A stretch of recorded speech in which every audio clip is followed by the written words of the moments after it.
This episode is presented by the Visit Cedar City Brian Head Tourism Bureau.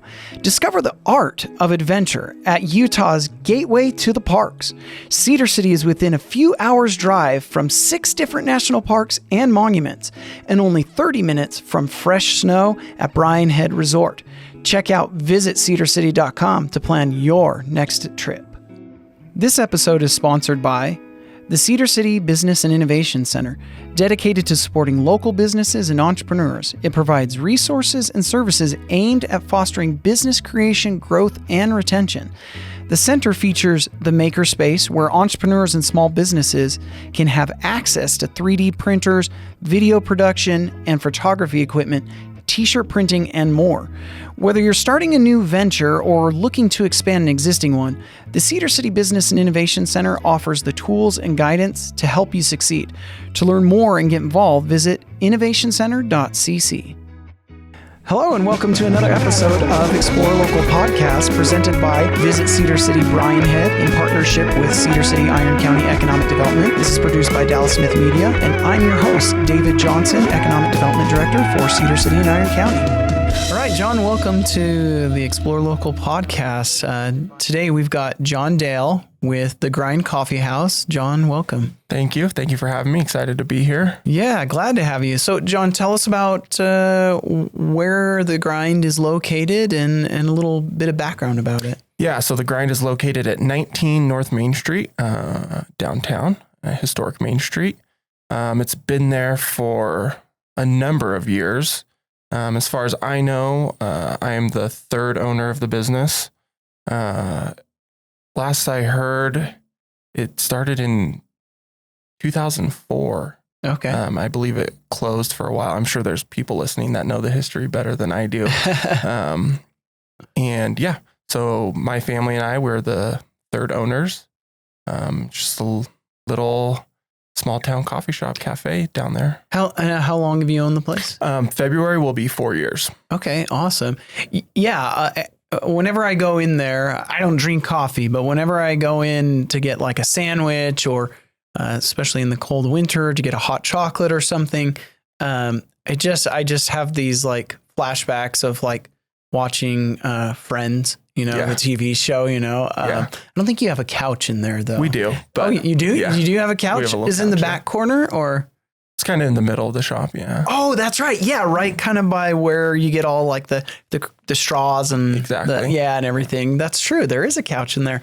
Yeah, it totally reminds me of the hipster vibe. Yeah. I guess the Friends TV show wasn't exactly hipster, but maybe in the 90s it was. Maybe in the 90s that was kind of hipster. Yeah. I wasn't an avid watcher, but I think you're not from planet Earth if you can't visualize those scenes where they were hanging out.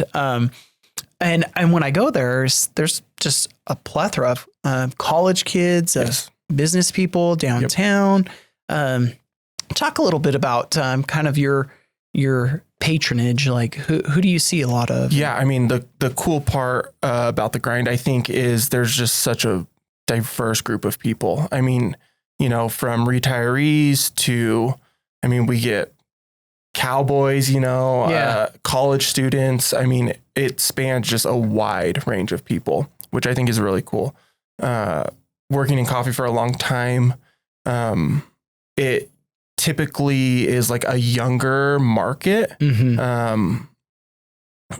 And coming to a place where it's more middle class and you just get a wide variety of people, I think is pretty unique. That's cool. It's not just all people in their early 20s, working from home or working remotely or whatever. I mean, they're just such a wide variety of people here. I know when I'm like recruiting businesses to the area and, you have people flying in or traveling here to kind of look at the area and potential places here in Iron County and Cedar City to look for maybe potential manufacturing locations or retail or things like that. A lot of times, most of the time, they want to meet in the historic downtown. And in the morning, when we get started, they want to meet at the Grind because they see this cool little unique coffee shop right there in our historic downtown, which just adds kind of the the vibe, I guess, is what the hipster kids say nowadays. It gives that cool vibe down there, and it's just a nice place to go and kind of kick off the day before we start showing off all the great things about Cedar City and Iron County. So, well, tell me about, when people think coffee shop, at least nowadays, a lot of people think of, the Starbucks or the little drive-throughs, and those are good businesses too. But what's great about a local coffee shop is you just kind of, why don't you tell me what's great? What's the distinction between a local coffee shop like what you have versus maybe some of those corporate type coffee shops? What is it? Why do people go to a local coffee shop as opposed to just kind of like buzzing through the drive-through? I think a lot of it is, as cheesy as it sounds, and people throw this word around a lot, is the community aspect. Like a corporate place is designed to kind of get people in and out. Like you go to a Starbucks, right? How many seats are in a Starbucks for people to hang out and talk? And, there's a small handful. I think local coffee shops, are kind of built around this idea of serving the community as opposed to like a Starbucks. Cause essentially like it's a fast food concept, right? Like how do we get people in and out as fast as possible? Because that's, in some aspect, that's how you make your money. And in some aspect, that's how we make our money too. Like how fast can we turn the tables? How fast can we serve people? Like if we have a line, like the faster we get people through there, the faster, and the better we make money, the more efficient we are, the more money we make theoretically. And so their whole business model is built around that. I would say like it's more of a commodity thing, like how quick, numbers. And like I said, a local coffee shop is some of that, but we also like are there to serve our community. And so we take a lot of pride in serving the community. And so I think that's the biggest distinction. Like we're trying to be like a staple in the community as opposed to a Starbucks. Yeah. And then like this is probably getting it too far into the weeds a little bit, but like then there's like a culinary aspect to it. Like Starbucks can only do so much because they're on such a mass scale. And so we're able to control our quality a little more and be more hands-on in that aspect. And so I think that's like another differentiator. Like we strive to be higher quality than a Starbucks, and we can because we are one location. Right. We're not trying to do something nationwide that has to be uniform across. Well, even like a Starbucks is a global thing, right? And so whether you're going into a Starbucks in Cedar City or in London or Japan, like the experience has to be the same or extremely similar. So we're not beholden to something like that. Well, when you talk about community, the first thing I pictured and just people hanging out. So of course we kind of talked about like, the Friends TV show, and they all just hung out at that coffee shop, right? That was their place. Well, I've lived in communities, and I know there's places here in Cedar City where people just go just to hang out. Like I can picture some places where the old men in town, they all just went and were shooting the breeze at the local gas station. They just sat at the one couple chairs, but they were there every morning to talk the talk and then go off for the day, work for the day or whatever they were doing for the day. And I definitely understand and get that sense of community more. Yeah. And there is something to be said. There's something to be said about the high turnover, but there's also something to be said about a consistent base of clientele or patronage. It makes me think of Facebook or social media. You can do those campaigns where you get 1 billion more followers, but who's your real core followers, right? Yeah. So talk to me about seasonally. Like we have a lot of tourism here. Yes. So how does that impact your business as the tourism seasons ebb and flow? So that's one of the great things about being here is all the tourism, the Shakespeare Festival, being relatively close to the parks. So our busiest time of the year is June through October. Okay. Because of the festival being so close. Again, the tourism from the parks. We are crazy busy, crazy busy. And then November through February, March-ish, it's pretty slow because the tourism kind of dries up. People aren't frequenting the parks. And then the festival wraps up for the season. And then being so close to the college, is a blessing and a curse because when the college is not in session, we lose, 15% of our customer base in the blink of an eye. Right. So, November, there's a week without college students. December, there's 2 weeks without college students. January, another 2 weeks without college students. February, they have their spring break. So we kind of have to ride this wave of, not having that business. I'm sure having the peaks though, offset that so that you can more easily ride those waves. It took us a couple years to kind of understand that cycle a bit. But now that we're prepared for it, it's not that difficult to handle. But the first couple years was a little tricky. Yeah, trying to read the market and dynamics. And just understand okay, well, in 2 weeks from now, the college is out, things are going to slow down, and even understanding their cycle and their schedules and stuff like that. And just so does the college rate also go down during the summer then when the tourism's picking up? So yes. So that's where it's the tourism completely offsets the absence of the college and then some. Yeah.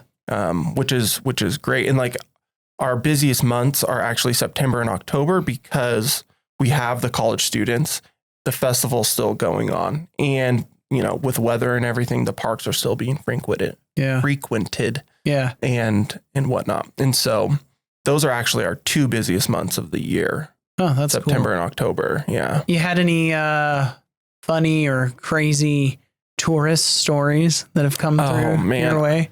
I'm throwing that on the spot on you. I don't know. I mean, we do get a lot of people from all over the world. And so name some places where you talk to people from. All over. I mean, China, Italy, Germany. I mean, there's people that come, from all over the world. Oh, that's cool. And it's funny because, a couple 15 passenger vans or whatever pull up outside and, you get 25 people that all come in and, there's a language barrier and trying to figure that out. And, do you just pull out your phone and Google Translate? Most of the time we can figure it out. Coffee's pretty universal. So we can figure out what they're looking for. Sure. But there's always, especially in the summer, there's always stuff like that that's going on. There's a group, I don't know if they're based out of Cedar or St. George, but I think it's called Duveen. And they do culinary and bike tours. So they go cycle. I'm not sure if it's the national parks, but the surrounding areas. And then they take them to different food places. And they show up on a weekday morning. And sometimes it's 10 or 12 people. Sometimes it's 30 people, and they've got a group of people from outside the area, not necessarily people from out of the country, but there's stuff like that goes on, and they show up 30 people and they all get breakfast and coffee and they're all in their cycling gear and stuff. Yeah. And so, we have stuff like that. In the summer, constantly, which is fun. So tell me about in a generic way. Well, I guess you get specific. I guess talk about your menu, like the food side and then the coffee side, and kind of what you offer, and then maybe we can dive into some specific discussion about your food, about your menu, about coffee. Yeah, it's what I would consider classic cafe fare. The coffee menu is pretty standard and straightforward. We're not trying to do anything too crazy from that side. And then food is, I would call it deli style, I guess is the best way to describe it. We don't have a full kitchen. We don't have a grease interceptor. We don't have a hood. We don't have any of those things. So we're pretty limited as to what we can do. So everything has to be, deli meats, sandwiches, things like that. Right. And then it needs to be relatively quick. Yeah. And so that's kind of the basis for everything. I usually go in for the breakfast sandwiches. Yeah. So, bagel sandwiches, breakfast sandwiches, quick pickup, What are some of your lunch unique stuff. sandwiches that are unique to your shop? Or I mean, it's all pretty unique. You know, we're not really ripping anybody off or trying to copy anybody. You know, our breakfast sandwiches are really popular. We have one called the Firehouse. That's probably that's the one I was thinking of. Yeah, that's our most popular breakfast sandwich. Give your most seductive description of that sandwich so people are lured in to have a taste. So everything bagel, breakfast sausage, bacon. Bacon, that's seductive in and of itself. Yes, people love bacon. Yeah. A house-made Chipotle cream cheese, 2 eggs, all smashed together. Chipotle and cream cheese. I mean, bacon. You know, it's all the stuff you want. A little spicy. You know, everything bagels are probably the best bagels, right? Yeah. And so it's just, it's packed with flavor and super delicious, and people love it. For me, anything with cream cheese in it usually has my heart. And then you throw in the bacon, it's over. And I like how you said a little spicy. Yeah, a little spicy, little spicy, little greasy. So can't beat that in the morning. That's right. Okay, so for an ignorant person when it comes to coffee, because I don't drink coffee, tell me about like you said it's typical, but walk an ignorant person through the different types, at least coffee that you provide, espresso, etc. Yeah. And then maybe we can dive into the other aspect of your business that you were telling me about before the show, with the roasting. Yeah. Classic cafe menu. So, we obviously have drip coffee, which everybody knows, you know, you can make that at home pretty easily. You can go to Walmart, you can go to Walmart and buy a coffee maker for $10 and make drip coffee. So we sell drip coffee. And then we have an espresso based menu. So it's lattes, cappuccinos. And then we've got stuff, you know, with flavors, mochas. So that's espresso, milk, and chocolate, you know, and just the classic espresso beverages.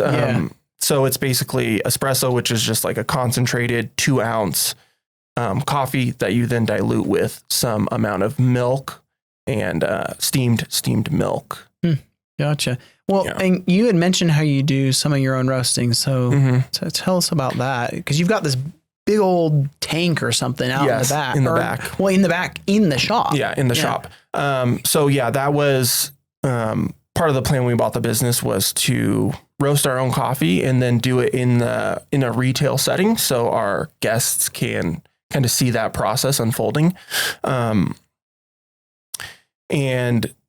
when looking at Cedar City, there was only 1 or 2 other places that were roasting coffee. None of them were doing it in like a retail format where you could come in and see what that actually looks like. And so we were pretty adamant about doing that and doing it in the cafe, just to bring awareness to that and show that that's a part of our business. Yeah. Not that it's just like tucked away in some warehouse somewhere. And, and so roasting coffee is pretty intricate.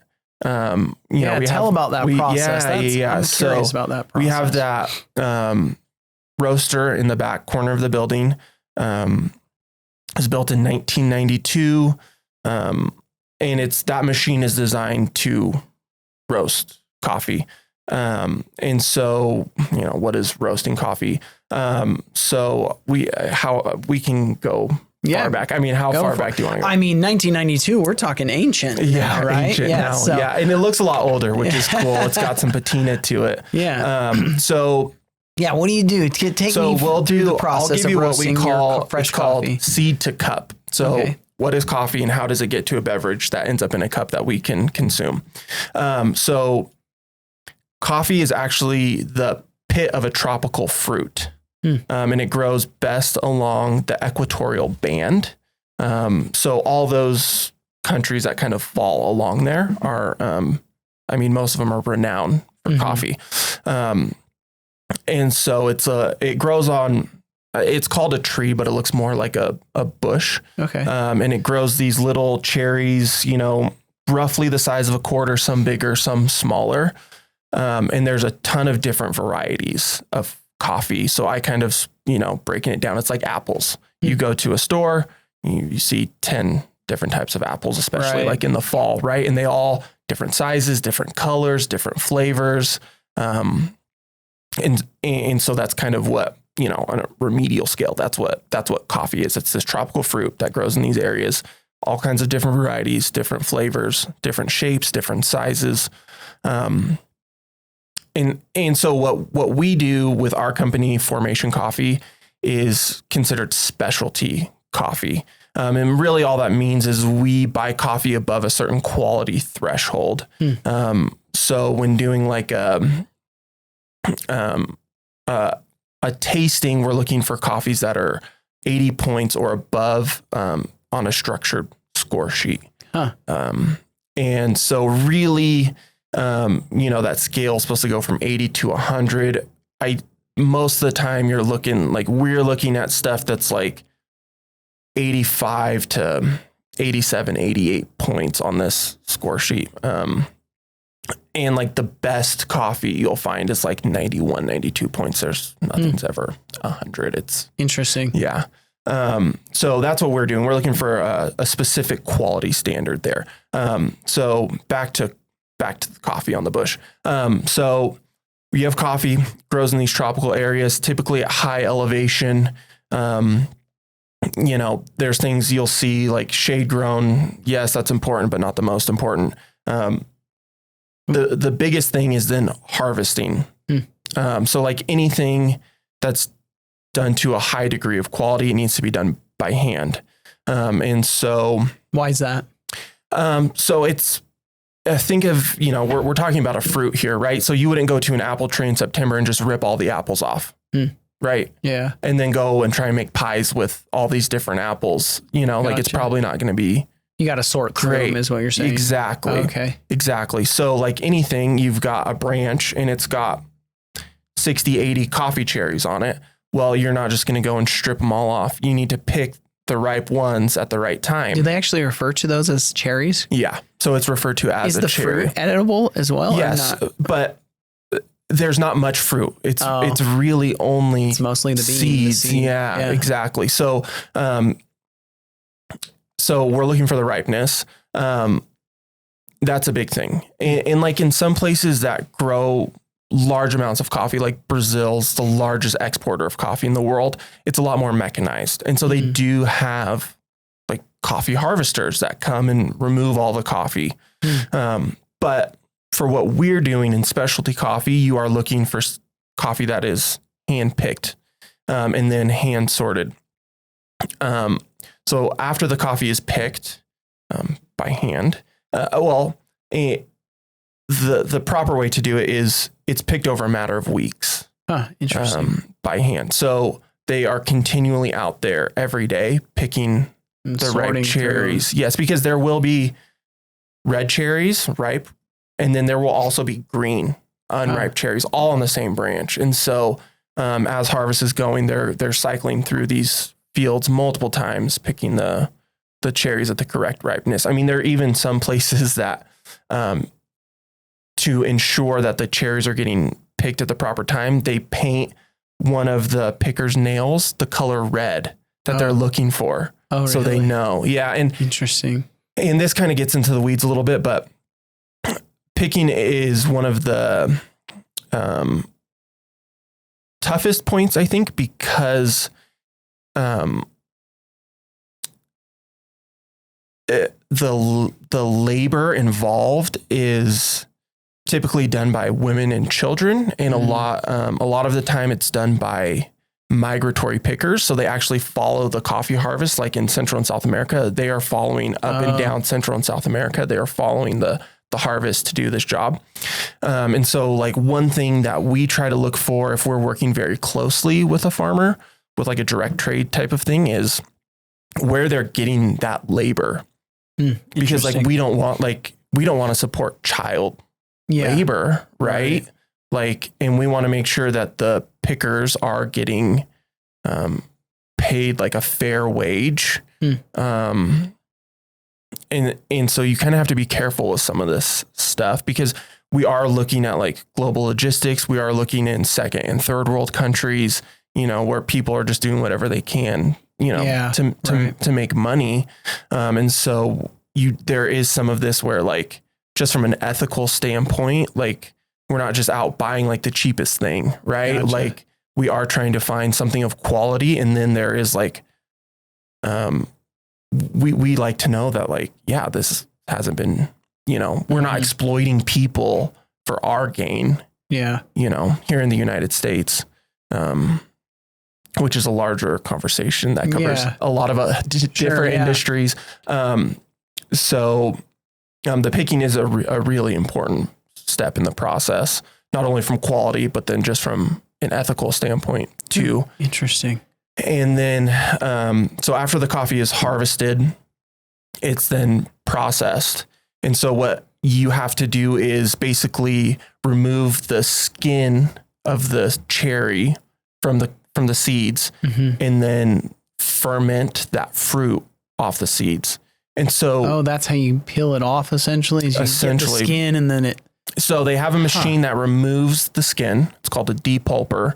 And then they've got a, like I said, there's fermentation processes to then remove what's called mucilage, or like what the fruit is from the seeds. Oh, okay. And so if you looked at like a cross section of a coffee cherry, you've got skin and then you've got the mucilage, but it's very, very thin. It's, and that's why they have to ferment it off, is because you can't just like pick it off. Exactly. It's very, very thin. So like, if you think of like a real cherry, right, it's 75% fruit, 25% pit. This is the opposite. Interesting. It's 90% pit and 10, if that. I would say 95.5. Like there's virtually no fruit. Well, it's like when you eat a cherry or a peach or something, you're trying to get that last little bit of fruit off of it. You can't, because it's so stuck to it. Yes. And so you're trying to get that 10% of that fruit off, which is the difficult part to get off. Interesting. And so, I mean, we don't need to go deep into the weeds about the fermentation process, but there's a few main ways they do it. One is called naturally processed. And so they don't actually remove the skin, the fruit, or anything. They just take the cherries whole off of the tree and they lay them out in the sun to dry. Oh, wow. And so it gets to a point where the skin shrivels up and the fruit actually just ferments off that way. And you can pick one of those up and kind of shake it, and you can hear the beans rattling around inside this dried husk. The second major way is what's called washed coffee. And so the skin is removed through a machine called a depulper, and then it is left in tanks of water to then ferment, which they monitor the pH of this water. And when it gets to a certain point, they know the fermentation has passed. Interesting. And then they remove the coffee from the water and put it in the sun to dry. And then the third major way to ferment the coffee is called honey process. And so it's kind of a mix of the two. So the coffee is depulped like a wash coffee, so it's got no skin on it. But instead of fermenting the rest of the fruit off of the beans or the seeds in water, they then lay that in the sun. So then all that's left is the mucilage, which is the small amount of fruit, to then ferment. Interesting. Yeah. From there is still like this papery husk on there. In Central and South America, it's called pergamino. Most of the rest of the world calls it parchment. So then they have to run it through a mill that removes the parchment. And then what we are left with is green. It is green. Coffee seed or coffee bean that we can then roast. So we typically, commercially, we know them as coffee beans, but they're genuinely a seed. It's genuinely a seed. So that's what's used to plant to create another one of these trees. Exactly. Okay. Yeah. So you can then we could take some of the green coffee we have and propagate it and grow coffee trees. They probably wouldn't do too well here. Yeah. But we could propagate those and grow I never knew that. Yeah. So it's the seed of a tropical fruit is legitimately what it is. Huh. That's, I'm trying to remember. We eat it all the time. It's like rice. It's farro, quinoa. Quinoa, is actually a seed. Yeah. Right. But people don't really realize that it's actually a seed you're eating, and we refer to it as a grain, but it's actually a seed. A seed. Yeah. That's interesting. Okay, cool. So once we've got the coffee out of the pergamino or the parchment, then it sits sealed in a warehouse at the country of origin for 2 months. And what they're doing there is monitoring the moisture. So we want the coffee at like 10, 11% moisture. So they're letting that after it's sitting in a tank of water, right? It's absorbed moisture. So what they're trying to do is let that moisture kind of stabilize. So it's dried. We want the moisture to stabilize. So it sits in a warehouse essentially, and then put onto a shipping container and shipped here. And then we can get our hands on it and do our thing with it. So they're green. So do they brown over time because they're just drying out? So that's all from the roasting process. Oh, the browning's from the roasting process. Yeah. Okay. So coffee roasting at its most basic form is cooking. Like we're taking a raw product, and for us to be able to consume it, it has to be cooked. Okay. It's just like, I can't make it any simpler. So as you roast it, so you get them, they come in these containers, they're green, and now you've got to go through the roasting process. So in your shop, you pull out these green seeds, these coffee beans, and what do you do from there? What's your process to roast it then in-house? So the roasting process, on its face is very simple. Like I said, we're cooking a raw product. You just dump them in the bin and... So essentially, yes. Okay. So it can get more intricate than that. Yeah. But we are just cooking something in a specialized machine. You're not like sprinkling secret sauces on it or anything. You just dump it in the bin, you cook it, and you get to a certain temperature, or how do you determine when it's ready? So what we do with specialty coffee, and this is going to very depend on who you talk to, and everybody kind of does things differently. But the idea is we're buying a very high quality product, and we want to showcase the quality of that product. Gotcha. So our goal when approaching and roasting coffee is how do we highlight the quality of the coffee we've already bought? So people throw words around like terroir, which is like the intrinsic flavors from where it's grown. Like how do we highlight that? Things like that. So we're buying a product that has a ton of inherent flavor.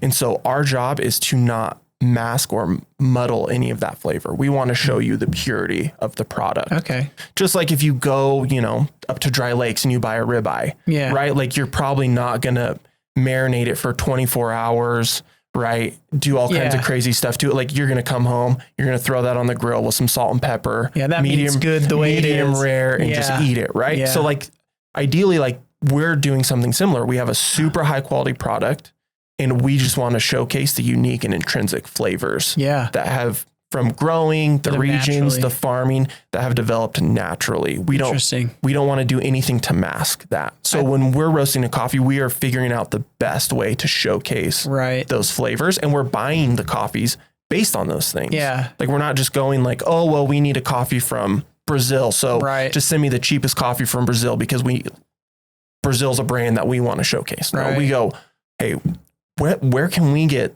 the best coffee, for our customer base or, however you want to approach that. But, we buy coffee from Ethiopia. I'm looking for a specific flavor profile there. And then I want to roast that coffee to then highlight that flavor profile. Gotcha. The steak comparison is actually a really good one because, I know a lot of people love their A1's steak sauce and things like that. But I've always said, well, it must not be a very good steak if you have to cover it up. It must not be cooked right if you have to cover it up with the sauces and stuff. And that's a really good comparison. You're enhancing the natural flavors. Yeah, we're just trying to showcase those natural flavors is what we're trying to do. And I explain it to people like there's a quality spectrum there, like anything. Like if we want to talk about like meat, right? Like I can't take ground beef and marinate it and season it and pat it out to look like a steak and grill it and ever have it taste like a steak. Yeah. Right. So if I'm buying low quality coffee, it doesn't matter how good of a roaster I am. It's never going to be as good as that farm fresh. Yeah. Like it's never it's never going to equate to like that farm fresh ribeye. Like if I'm buying something cheap, right? Or I don't have some sort of quality standard. It doesn't matter what I do. It's never going to be as good as buying something with intention and quality in mind. So tell again, I think you mentioned a minute ago, where do you get the majority of your coffee? So all over the world. So, do you have preferences like Brazil or different kind of areas? I definitely have like my favorites. And again, it's opinion and preferential, right? Well, shoot it out. What's some of your favorites? I'm very partial to Colombian coffee and then coffee from Ethiopia. Those are my favorites. But we buy coffee from Central and South America and Ethiopia mainly. And a lot of it has to do like with what we're trying to do from a flavor standpoint in the cafe. So that kind of dictates how we purchase the coffee. So it's with there not being much specialty coffee here and specialty coffee knowledge here, we aren't trying to do anything that's too crazy or exactly. Like we could easily be buying coffees that are $30 or $40 a pound unroasted and trying to sell those, but who's going to buy those? Like you're trying to provide quality. How do we justify to somebody like you should be buying this coffee instead of something that's, $5 a pound our cost? So those who have a familiar coffee palate, why do you have your personal preference to Colombia and Ethiopia? What is it about the is it the aroma? Is it the taste, the palate? What? So all of that. Are there specific like hints? Like when I hear people like talk about, this has a little nutmeg in it. From like a very macro view. Ethiopia is considered the birthplace of coffee. It's actually Yemen, but Africa is considered the birthplace of coffee. Interesting. It's one of the only places coffee actually grows wild. Oh, wow. And because it's so tropical, very mountainous, the coffees are just of very high quality. And they are some of the most unique coffees in the world from a flavor standpoint. So lots of fruit characteristics, lots of acidity. They're very dynamic and complex. I actually wondered about that part of the world because we always think of South America, right? For coffee. And I was wondering about that as you were describing things, but well, what about that side of the world? And so that's interesting to hear that that's considered like the birthplace of coffee. And then Colombia is really cool because it's got so many diverse microclimates that they basically are harvesting coffee year round. It's the only country in the coffee growing world that can go year round, that they're harvesting different parts of Colombia year round. And some farms actually, in some regions, actually have 2 harvests a year. Interesting. Yes. So it's really unique. There's always fresh coffee coming from Colombia, which is really cool. And then because it's so diverse, there's just like so many diverse flavor profiles that you can get out of Colombia. And the cool part about Colombia and a lot of these coffee growing countries, because it's such a large portion of their economy, they spend a lot of money developing the coffee, and Colombia has really done a great job with that, just educating farmers, producers, the whole spectrum of people involved in the industry. And so the coffee is just very high quality. So do you have like a middleman, or do you somehow connect directly with farmers, or how do you make that connection? So that's a great question. Yes and no. So there are some people we work with directly, and then typically we are working with an importer here in the United States.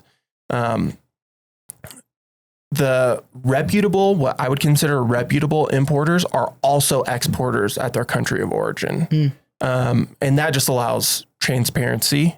So we know, like, if we're buying coffee from a certain importer, they're also the exporter. There's less room for tricks. Like shady business. And like we were talking about earlier, like, yes, we're just this little tiny coffee roaster in Cedar City, Utah, but like global logistics that's have crazy. a huge effect on our business, even though we're relatively speaking, like, we're a really small roasting company.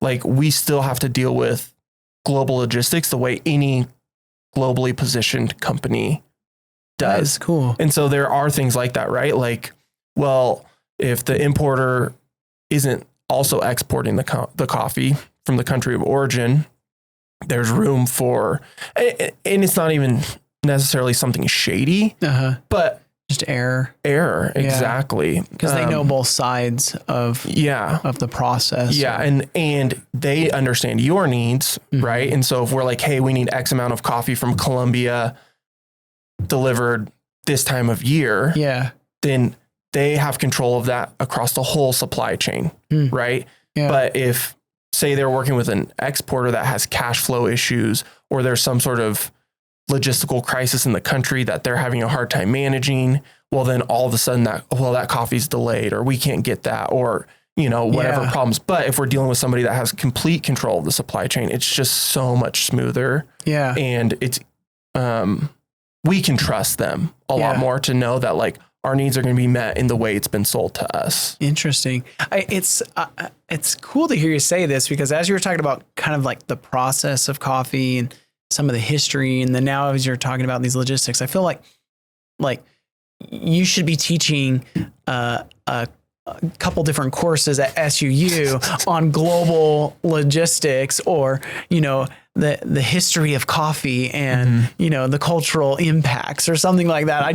I almost feel like I'm having this very academic discussion, because it's interesting. You would never guess a little coffee shop in a historic Main Street in Cedar City would be working on these global logistics, at least on that scale. And I don't mean scale as far as quantity, but I mean scale as far as the steps within those logistics, if that makes sense. I mean, and just for us to get a product that like we roast and serve, I mean, it's touched by hundreds of people. I mean, from the picking to the processing. They're all sanitizing their hands. So. No, I'm just using. I can't. That's why we roast it. Yeah, exactly. That's why we cook it. That's where all the natural flavor comes from. I can't confirm or deny. Yeah. Sorry to be smart. But I mean, from picking to processing, a lot of the times, I mean, there are defects, it's like, again, back to like the apple analogy, like you go pick 20 apples off a tree. Well, one going to have some bug damage, is one going to have a bruise, is one going to have, like, to get these perfect apples in the grocery store, like it's then sorted, right? So same thing, like they pick all this coffee, they process it, and then, well, does it have, is it broken? Right? Like they don't, like if the bean through all this processing has been broken, that needs to be sorted out. Interesting. If there's some sort of damage from an insect or something, that needs to be sorted out. Before they even process it, after it's been picked, they then go through it again. Okay. Is there an overripe? Is there an underripe? Interesting. They've started implementing in some places where they float the whole cherries, because the ones that are less dense from some sort of damage will float while the ripe ones sink. So then they skim all those off. So there's all these like touch points and things that they do. So by the time I get it, my two hands, I'm putting it in the roaster. It's been touched so many times. I mean, packaged, into the jute bags that we get it in, loaded. I mean, it's all loaded by hand. And when you say touched, what you're really saying, it's been vetted. Yeah. Well, vetted. And then, but I mean, even just like we've got the green coffee that's then been sorted. It's got most of the defects out. It is then put into a 69, 70 kilo bag that is then hoisted onto somebody's back, carried and put into a shipping container. Yeah. Right. And then it's shipped across the world, then unloaded somewhere into a warehouse, usually again by manual labor. So it's like, just for us to get it and to do this like thing that seems so simple, just like cooking coffee. It's like, we're doing the least amount of work. We are like throughout the whole process, we're doing the least amount of work. That makes sense. Yeah. That's really but cool. Like at the same time, it's like, if we don't do our job and then do it well, like it's all for naught. Yeah. Right? Yeah. So, okay, well, let's maybe step back. That was really fun discussion about that. And it's very educational for me. And I'm sure the listeners as well that maybe aren't familiar, even avid coffee drinkers, I don't think know a lot of those touch points as you refer to them, and those steps to get from, I like the way you phrase that, seed to cup, right? Yeah. So we've talked about where seed comes from, and now let's talk more about the cup, right? So it's in your shop. And you chose to be in Cedar City, historic downtown. What appealed to you about that location and about coming here and buying this coffee shop and being here? You talked a little bit about community, but what are some of the things that really appealed to you to be in our historic downtown as a business owner? I mean, a lot of it's location, historic downtown's busy. From like a business standpoint, if we want to approach this conversation that way, my belief is you want to be within, as close proximity as you can to a school or hospital, right? Someplace where people are going that need your services. Sure. And so, I mean, the Grind is perfect. Yeah. Location wise, I mean, centrally located. It's walkability. Not only is the college a few blocks away, we're right on that corner to head up 14. Yeah. So, when we've got people, when the weather's nice, heading up to 14, like we're right there. Yeah. I couldn't pick a better location. I think just the way it's just situated right there, the heart of downtown. Well, how did you come across it to say, hey, I want to buy that business? How did that come about? Yeah. So it's a funny story. So my father-in-law has been planning to build a retirement home in Cedar City for years. And actually he was kind of fooling around out in Burl and buying land and selling land and doing stuff out there. And been doing that for a long time. And my wife and I ended up coming out here with him one time. And basically, I mean, to make a long story short, decided we wanted to move here. And we decided we were going to move. And so I needed to figure out some source of income. Yeah, exactly. And so, I start looking on Indeed and whatever, trying to figure it out. Well, in the meantime, my mother and her husband decided they were going to move out here because they figured there was a possibility of us moving out here. This was before we even decided that we were going to move out here. My mom and her husband basically packed up their lives and moved out here. And her husband owns a small business, and they were just looking to get involved in the business community a little bit. And so just started asking around and hitting the bricks, looking for some businesses to somehow get involved with, and came across the Grind.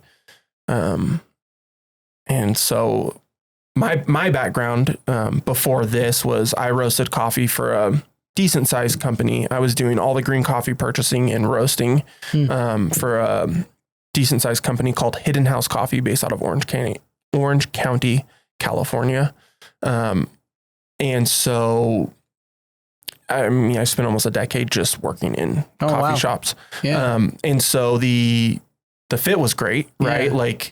I mean, there's always that debate, do we move here and try and start something, or do we buy an existing business? Right. Or, and so finding out that the Grind was for sale, we pretty much just instantly were like, let's at least see where this takes us. Yeah.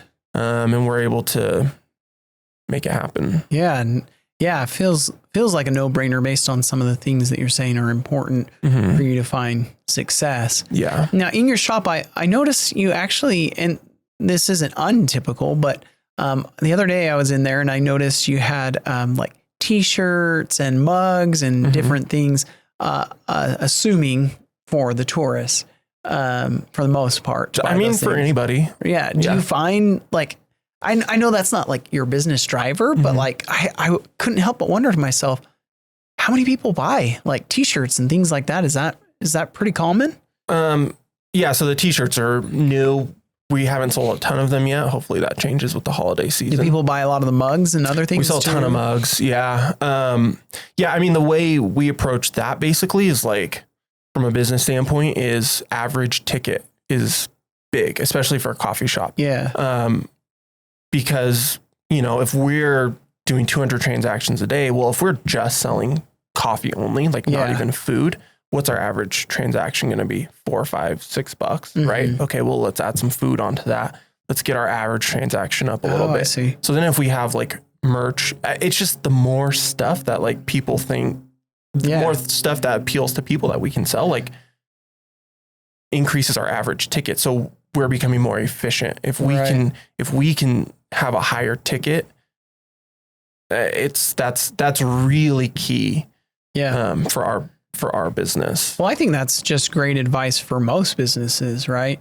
I mean, it depends, right? Yeah. Like what your service or your exactly. Like if you're selling, a very expensive service, well, you may only need to do that one, like a realtor, right? Like if you're selling $1 million homes, well, if you sell a home a month or 2 homes a month, like you're great. You don't, you can give away t-shirts, right? Yeah. Like you don't need to, you don't. But for the small business, the small retail shops, I mean, that's a great way to look at it, is what's that average transaction, right? And what can we do to bolster up that average? Yep. And it's a fine balance, right? You don't want to mission creep too much, where you started as a coffee shop and now all you're selling is boutique merch, right? Yep. Unless you find that lucrative and that's your passion, but trying to keep at that core. And not only that, merch, I mean,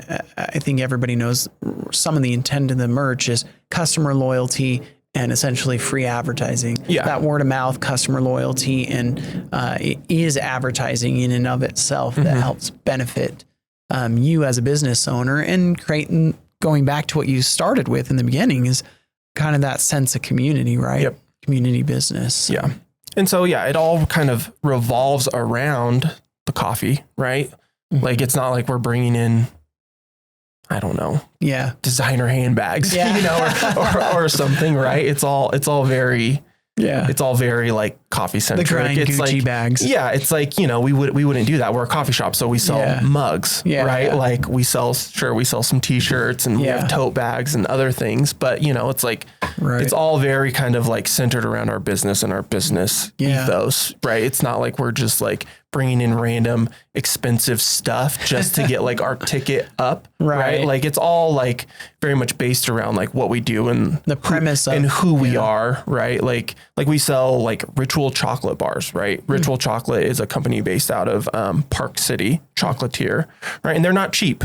They're, we charge $9 for them, which we don't make a lot of money on them, but we're showcasing like a really cool, high quality product that's packaged beautifully from Utah. Yeah. Right. Yeah. So that's similar to what we do, like with coffee roasting, right? Like we're doing this all in house and producing this high quality product. So it kind of goes hand in hand. You can get like a really well-made chocolate bar. You can get a really nice bag of coffee. We sell kombucha that's made in Salt Lake. We sell soda that's made in Salt Lake. Those aren't inexpensive things. Like a can of Pepsi is cheaper than a can of Taproot soda, but we're showcasing, again, similar ethos to what we do, right? It's like this high quality craft thing that somebody's putting a lot of time and intention into. And so like, and it's delicious, right? So like we want to showcase. And these things accent your brand. Exactly. Right? And the look and feel that you're going for. Exactly. So tell me what of being a business owner, or of being specifically the business owner of the Grind, what's some of your favorite aspects of the business, or as a business owner, or being part of the community you choose? Yeah. So, I mean, there's a lot of things. I think the fun part, it's the fun and not so fun part, is there's always a unique challenge to tackle. And so I like that aspect of it, right? Like if it was just kind of like on autopilot and it didn't require much like critical thinking and action, like I think I would get pretty bored pretty quick. But it's like this big puzzle that you're constantly trying to do. And like some days it's like somebody just ripped the puzzle completely apart and you got to put all the pieces back together, and then some days it's like, oh, here's that piece I was missing. And so from like personally, like I love that aspect of just like, there's always a new challenge. There's always something to figure out. What can I be doing better? How can I make things more efficient? Right. Like what can we do to continue growth? Things like that. And sometimes it's simple as like yesterday, the drain fell off our ice box and the drain to our espresso machine was clogged. And so it's like, am I going to call somebody, or do I just go in and figure out what's going on and how to fix those things? Now right. You're a repairman. Yeah. But it's like, again, like that's engaging, like if there wasn't something like constantly, and it can be frustrating for sure. But if there wasn't something that's like always constantly just like engaging and like forcing me to like think and problem solve and like adapt and things like that, I think I would get bored pretty quick. But I mean, the thing about coffee shops that's so cool is, it's all things considered, it is a simple business, you know, like we talk about the coffee roasting and global logistics, and like, it's pretty simple. Like we are manufacturing something, but like, as long as we have the coffee there, like, it's easy to roast. It's easy to bag. Like we don't need a ton of specialized equipment. We don't need a warehouse. We don't need a fleet of people. We don't need assembly lines. Like we don't need any of that. It is a relatively simple business. And so that frees us up to just like engage with the community, meet people, talk, hang out. And there's this like term like third space, like people are looking for places to go outside of home and work. Right. And there's not a ton of those here. And that goes back to what we were talking about in the beginning, the kind of the friends hangout, right? Yeah. And so like we're able to provide a space for people to just like not be at home and not be at work, you know, and get out, socialize. And so, or not socialize with your earbuds in the corner. But I mean, even still, like we, like as the Grind, like we get to socialize with those people every day if they're coming in every day or 3 times a week or whatever they're, you know, however much they patronize us. Right. Like, so we get to develop relationships with those people. We get to know them. We get to know like, oh, hey, they're going through their master's program to do X, Y, or Z. Right. You know, like we just get to be a small part of these people's lives. And that's the way I get to look at it, is like, yes, these people are paying us to do a service, but like at the same time, they're also coming here frequently and allowing us to be a part of their lives. Like they're giving us the opportunity to be a part of their lives, not just to like give them something. Like this isn't like, we're not a cashier at Walmart, right? Like these people are coming here frequently and allowing us to like get to know them, get to know their kids, get to know their families, get to know what they do for work. And as like, you've been describing that, all of a sudden, I didn't even realize it. It's just been going on in the back of my head. The Cheers theme song where everybody knows your name has been playing in my head as you've been describing that. I'm like, what is this song? I'm like, oh yeah, it's Cheers, which is kind of a similar thought process, right? Of creating this third space that you're talking about. And I mean, personally, I consider it like we are a part of the hospitality industry. Like, yes, it's not a full scale restaurant. It's not this, but like we are still doing the same thing. We're providing a service for people, but then like, because it's not a restaurant where you're running around and serving and only talking to these people when you're taking their orders and things like that. Like we do get the chance to really like give good service. And like I said, we get to be a part of these people's lives, especially if they're coming in every day, you know? Well, one thing that I liked that I liked what you said when I asked you about what's your favorite part was the fact that you said challenge. And that tells me you're exactly the personality type to be a small business owner. Because a lot of people would look and say, well, how challenging can a coffee shop be? And after this discussion and hearing all the global logistics, even though you've said, you know, you kind of have the easy part of the process, I don't think people would have ever imagined the global logistics aspects and maybe some of the cool challenges involved with that. And then you couple that with just your everyday challenges, like you're talking about unclogging the drain or something, right? I mean, there's a variety, and you have to have the right kind of mentality.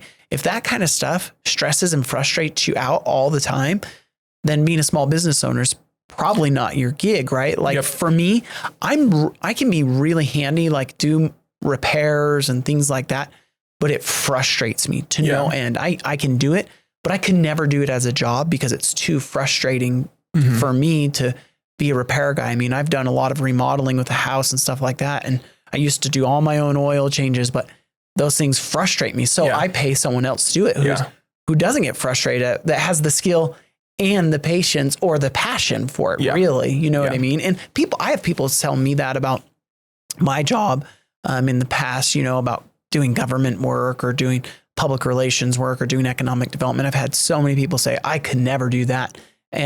So I think you have to have the right mentality for the kind of industry or job that you pursue. And and I mean, any small business, especially like service industry, is I call it controlled chaos. Like there's never not something going wrong. Like, and if you just have to approach it with that mentality, like It's just part of the process, right? Even let it fluster like you. I've worked in some high-end restaurants, and like even these places that have this like veneer of like it's all together, everything's running smoothly, like in the background, you don't hear the people like MFing each other. Yeah. You don't see that that the chef came in and one of the fridges was broken and they just threw $2,500 or $3,000 worth of food away. Yeah. And like they're scrambling to try and like build the menu for the night because that happened. Like, you know, like there's even if you have a smooth day or night of service, right? There's so many things going on that like moving parts here and there, and somebody doesn't show up, or somebody got hurt, you know, cut their finger and we had to send a line cook, you know, like, and we don't necessarily have to deal with these problems. But I'm just, it's controlled chaos. So you just have to expect that like, there's always something that's going to go wrong. I have to be prepared to like find a solution as fast as possible and like keep the place going. Yeah. You know, and so, you know, sometimes it's like, okay, a fridge went down. Well, I don't know HVAC. I don't know fridges. Like I can't fix that. Right. So, but I better have like the guy on speed dial that can, right. And then the stuff I can do, like, well, if I can save myself $100 or $150 by unclogging a drain or doing something, you know, fixing a toilet or whatever, well, I'm just going to have to do that, because if I pay somebody to do everything, well, then it's, you know, there goes our margin. Right. You know? Yeah. Your overhead just increase if you're adding all the repairs constantly to your overhead. Right. Yeah. And so, you've got to be versatile. Yeah. So, all right. Well, Jon, tell our audience, just repeat again your location, how people can find you online or on social media, and maybe throw out anything else that maybe you want to tell a little bit about the Grind. So 19 North Main Street, Cedar City, Utah, 84720. That is where our cafe is, and also where we roast all of our coffee. You can find us on Instagram under The Grind Cedar City and formation.coffee. Our website for the coffee roasting brand Formation Coffee is formation.coffee. We have all our coffee there to purchase. We can ship across the United States. Cool. What else? I don't know. Give your elevator speech on, or your 30-second spot on why, come down to the Grind Coffee. So we are a quality-based business. I mean, that really is where we start. That's where we make all our decisions are based on quality and being able to provide the highest quality experience that we can for our customers. So we started baking in-house. We roast all of our own coffee in-house. We try to make as much stuff as possible in-house with what we have. You know, like I said, we don't have a full kitchen. So we are limited with what we can do, but like we are trying our best to control as much of the product that we serve as possible. And so that's really what differentiates us from a Starbucks or some of the other places in town, is we're making as much as we can. Yeah, I love that. Well, awesome. Well, okay, we have Jon Dail with the Grind Coffeehouse in a historic downtown. So if you're coming down to historic downtown, take a stop in and check it out. Yep. So thanks, Jon, for coming. Appreciate it. Thank you.